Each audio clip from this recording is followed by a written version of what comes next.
Hello, my dear friend. Are you ready to leave the day's fatigue and the noise in your mind behind? Tonight, 7 stories that blend the magic of fairy tales with the wisdom of mythological legends await you. Close your eyes and surrender to the rhythm of these ancient whispers. Each tale has been carefully chosen to carry you into peaceful dreams. Now, take a deep breath and let's begin this magical journey. Our first stop is the rich lands of Anatolia. There, let us listen to the tale of a king, tested by the touch of greed, who learns what true wealth is. In Anatolia, in the fertile lands of Phrygia, lived a king famous for his wealth. King Midas. Though his palace and treasures were dazzling, Midas always wanted more.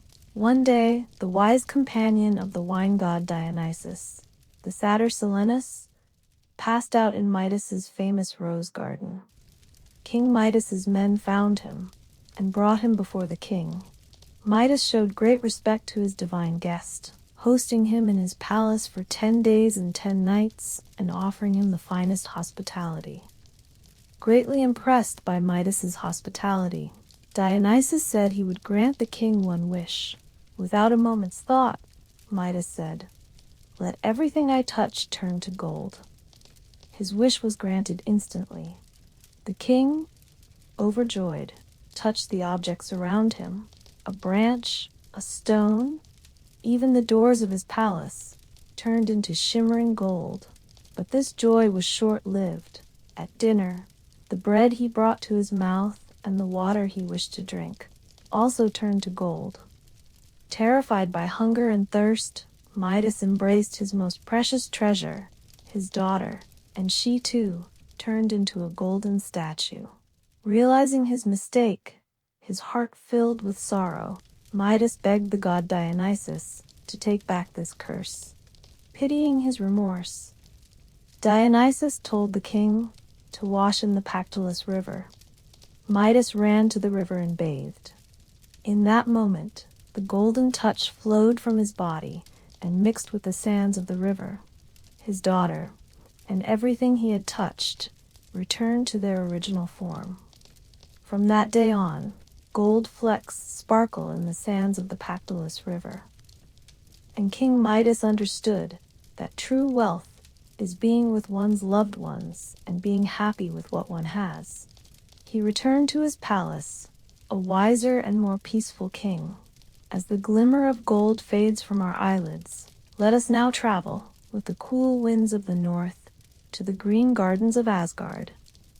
There, we will listen to the story of the magic apples that grant eternal youth to the gods and of their gentle guardian. At the roof of the world, above the clouds, lay Asgard, the realm of the gods.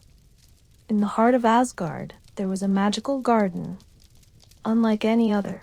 This garden belonged to Idun, the goddess of spring and youth. Idun was a gentle, smiling goddess, her hair adorned with flowers. Her duty was to protect the gods' most precious treasure, the golden apples that grant eternal youth. Idun's garden was the most peaceful place in Asgard. From the branches of silvery-leafed trees hung golden apples that shone like the sun. These apples were no ordinary fruit. Any god who ate them, upon growing old or tired, would instantly regain their former strength and youth. That is why the gods would occasionally visit Idun's garden and take an apple from her basket. Idun cared for each apple as if it were a child. Thanks to her love and care, the apples always remained fresh and full of magic. The birds would accompany her as she sang while walking through the garden. This garden was not just an apple orchard, but the ageless heart of Asgard. One day, the trickster god Loki was ensnared by the giant Jazi. Jazi, disguised as an eagle, captured Loki and set only one condition for his release. He wanted Loki to bring Idun and her magic apples outside of Asgard to save his own life. Loki accepted this wicked offer. Returning to Asgard, Loki went straight to Idun's garden, with false excitement on his face. He said, "Idun, in a forest just outside Asgard, I have found apples even brighter than yours. Come, compare them with your own." Idun, in her purity and curiosity, believed Loki's words. She took her basket full of apples and went with him, beyond the safe walls of Asgard. When they reached the depths of the forest, a giant eagle descended from the sky. It was the giant Tizi. The eagle suddenly snatched Idun with its talons, flew up, and carried her away to his fortress in Jotunheim, the land of the giants. With Idun's absence, the first gray hairs appeared on the gods' heads. Their strength waned, and their joy faded. A gray sorrow fell over Asgard. They finally understood the truth and learned that Loki was behind this disaster. The gods forced Loki to bring Idun back. Loki, borrowing the goddess Freya's falcon cloak, flew to the land of the giants. There he found Idun, crying in a cold room. With magic, Loki turned Idun into a tiny nut, took her in his talons, and began to fly swiftly back to Asgard. When Jazi realized Idun had escaped, he immediately took the form of an eagle and pursued them. As the walls of Asgard appeared, the giant eagle was about to catch them. Loki, in his falcon guise, sped up with a final effort. The waiting gods set fire to the wood shavings they had piled on the walls of Asgard. Loki passed over the flames at the last moment, but the giant eagle following him fell into the trap of the flames and crashed to the ground. After landing in a safe place, Loki dropped the nut on the ground and whispered magic words. The nut transformed back into the beautiful goddess Idun. Idun opened her basket and gave her golden apples, one by one, to the weary gods. The gods who ate the apples instantly regained their former youth. From that day on, spring returned to Asgard. Idun went back to her magic garden and continued to protect her golden apples. Her garden remained a symbol, not only of the gods' youth, but also of hope and the spring that always follows winter. As the glow of the golden apples fades from our eyelids, we now journey to the island of Cyprus, washed by the warm waters of the Mediterranean, to the place where a magical love was born. There lies the miraculous tale of an artist's dream becoming reality. In ancient times, on the island of Cyprus, the birthplace of the love goddess Aphrodite, there lived a talented sculptor named Pygmalion. Pygmalion had dedicated his life to his art and had lost so much hope in women that he had sworn never to marry. For him, the only love was in the marble he carved. One day, to show what his ideal woman would be, he decided to create a flawless statue of a woman from ivory. He worked for weeks, for months. He carved every detail with such love and care that the final statue was more beautiful than any living woman. Pygmalion looked at this creation of his own making and felt his heart beat differently. For the first time, he named his work Galatea and fell hopelessly in love with her. Every day, he would talk to the statue, dress her in the finest fabrics, and make her crowns of flowers. He brought her gifts, caressed her hair as if she were alive, and kissed her cold lips, but the statue was lifeless and silent. Pygmalion's heart ached with this unrequited love. Finally, when the great festival in honor of Aphrodite was held on the island, Pygmalion went to the goddess's temple. He left offerings at the altar and prayed with all his heart. "Oh, Aphrodite, goddess of beauty and love, if you are all-powerful, please give me a wife like my ivory statue." This humble and sincere wish touched the goddess's heart. Pygmalion returned home with a mix of hope and sorrow. He approached his statue as usual and kissed it. But this time, something was different. His lips no longer touched ice-cold marble, but warm and soft flesh. When he pulled back in astonishment, he saw color coming to Galatea's ivory cheeks, her eyes slowly opening and her smiling at him with love. Aphrodite had answered his prayer and turned his dream into reality. From that day on, Pygmalion and Galatea lived in love and happiness, blessed by the goddess. Leaving that magical island where love gave life, we travel to the ancient lands where the life-giving waters of the Nile flow, to Egypt. There, we will listen to the poetic tale of the flower born from a tear of the sun, which closes again each night. Before all else, in that first age before time itself began, there was only an endless, dark, and still water called none, a silent ocean of chaos, with no beginning and no end, no light, no sound, no life. And one day, a movement began in the heart of this endless water. From the deepest part of the dark waters, a single shoot slowly rose. It stretched towards the surface, and upon emerging, became a closed bud. This was the universe's first lotus flower. The bud remained closed for a long time. Then, the first ray of light, coming from nothingness, touched the bud's petals. At that moment, a miracle occurred. The lotus petals began to open, one by one, with a slow and magnificent motion. As each petal opened, a golden light and a sweet fragrance never before experienced spread around. From the very center of the lotus, from the heart of its petals, the sun god Ra was born, in the form of a child. When he opened his eyes, his gaze became the first dawn of the universe. The darkness scattered with his light. Ra looked at the endless water around him and felt alone. A tear fell from his eye due to this loneliness. The moment that tear fell into the dark waters, it transformed into the first human. Ra began to shape the world.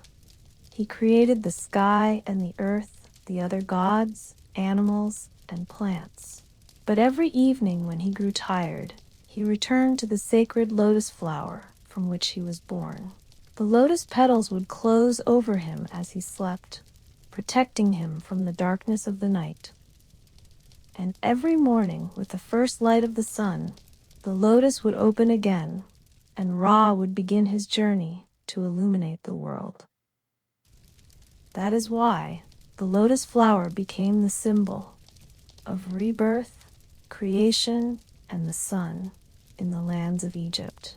Just as Ra was reborn every morning, the lotuses on the banks of the Nile would open with the sun each morning and close with it each evening. They were the silent promise that there would always be a dawn after the darkness of night. When people looked at this sacred flower, they saw the beginning of the universe, the first light of the sun, and the unending cycle of life.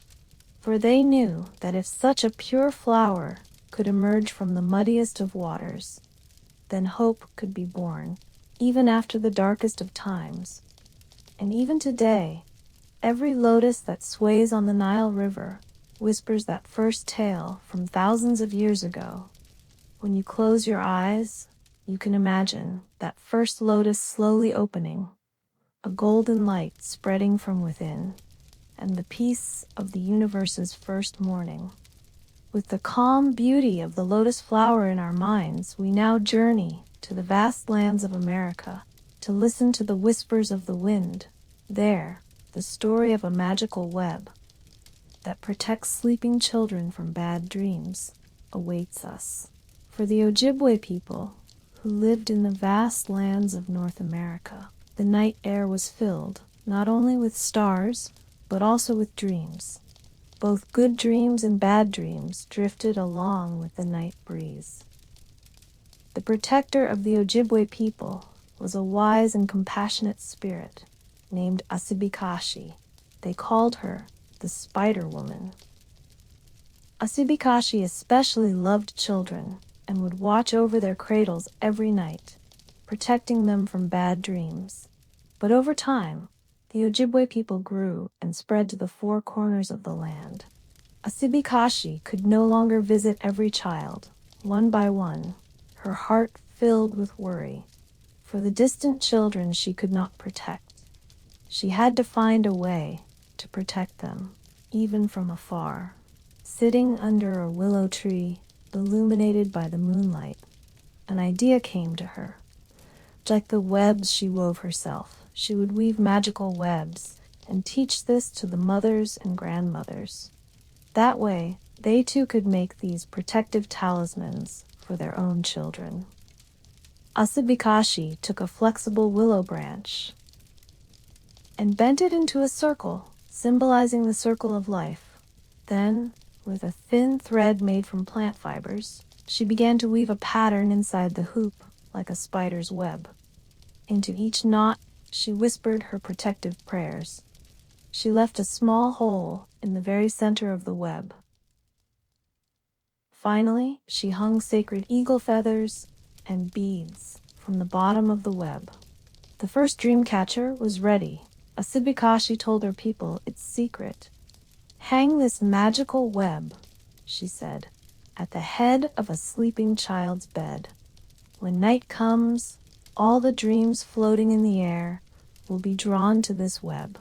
Bad dreams will get caught in the web and will vanish with the first light of morning. But the good dreams, they know the way.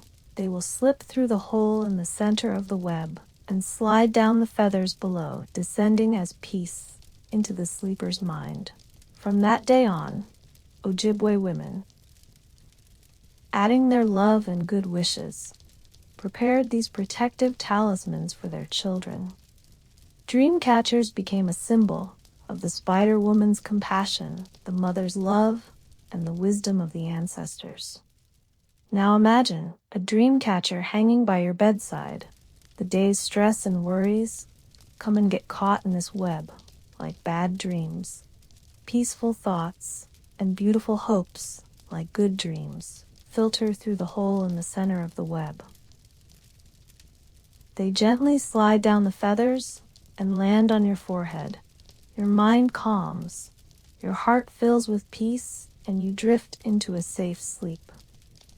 As we find peace beneath the protective web of the dream catcher, our journey now takes us to the heart of the earth, to the place where roots and stars unite. There, the great beech, the tree of life, which stands at the center of the universe and carries the secret of all life in its branches, awaits us. According to ancient Turkic belief, the universe consisted of 3 layers: the upper world of the heavens, the middle world where we live, and the lower world of spirits. Connecting these 3 worlds, standing at the very center of the universe, was a colossal, sacred tree, the tree of life, or the great beech. This was no ordinary tree. Its roots reached into the secrets of the lower world, and its branches extended into the sky, to the realm of gods and stars. It was both the pillar of the world and the heart of the universe. The tree of life was an evergreen beech tree whose leaves never fell, for it symbolized eternal life. When the wind blew through its branches, the sound produced was not music, but a whisper. This whisper told the secrets of the universe, the story of creation, and the tales of all living beings that have ever been. Only those with a pure heart and who knew how to listen in silence could hear this whisper. According to legend, the first human was born from the hollow of this tree. On the branches of the tree of life lived birds, each representing a human soul. When a child was born, a bird would take flight from the tree's branches and descend to earth. When a person died, their soul would become a bird and return to the branches of the tree. That is why the tree of life was also the common ancestor of all humanity. Now, imagine yourself under this great tree. Lean your back against its strong and ancient trunk. Feel the coolness of the earth and the security coming from the roots. Look up, the starlight filtering through millions of leaves. gently illuminates your face, and listen to that whisper, that calm, peaceful sound the wind makes as it moves through the leaves. Perhaps the tree is whispering to you that everything is a whole, how deep your roots are, and how high your hopes can reach like its branches. Let the whisper of the tree of life silence all other noises in your mind. Let the strength of its trunk be an unshakable support for you, and let the coolness of its shade rock you into a sweet, deep sleep. Your roots are in the safety of the earth. Your spirit is among the stars. Sleep peacefully. As the universal whisper of the tree of life echoes in our minds, we return to ancient Greece, to the foothills of Olympus, for our final tale. There, we will listen to the story of a god, born from the love of a mortal mother, and the king of the gods, a god who turned tragedy into triumph and brought joy to Olympus by being born twice. In ancient Greece, in the city of Thebes, lived a beautiful princess, Semele. Semele's heart beat for a mysterious stranger who secretly visited her at night, whose identity she did not know. This stranger was none other than Zeus, the king of the gods. Zeus was hiding his identity to protect his mortal love from his jealous wife, Hera. But this secret could not be kept for long. When Hera learned of this love, she was filled with rage. Disguised as an old nurse, she approached Semele and planted seeds of doubt in her mind. "If your lover is truly as powerful as he claims," she whispered, "let him show you his true form in all his glory. Only then can you be sure of the truth of his love." Semele was deceived by these words and made her lover swear an oath on the river Styx, an oath even the gods could not break, to appear before her in all his splendor. Though Zeus knew this request would be the end of the woman he loved, he could not go back on his oath. In sorrow, he revealed his true identity, his divine form, as the Lord of lightning and thunder. A mortal body could not withstand such pure brilliance of divine power. Semele, in the light of her beloved, peacefully turned to ash. But at the last moment, Zeus saved their 6-month-old son from his dying lover's womb. He placed the child in his own thigh, sewed up the wound, and carried him in his own body until it was time for him to be born.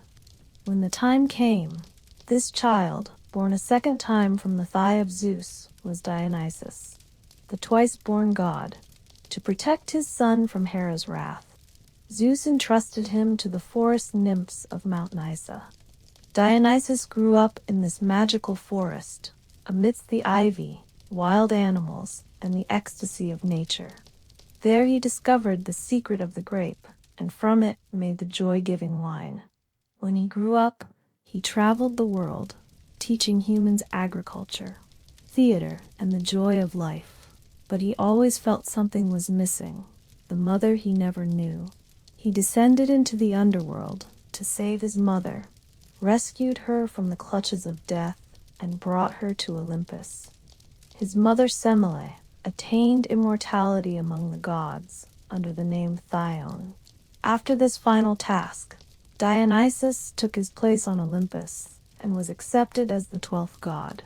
He became the god, not only of wine, but also of rebirth, ecstasy, and the triumph of joy over sorrow. His story whispers that even from the darkest tragedy, an immortal joy that celebrates life can be born.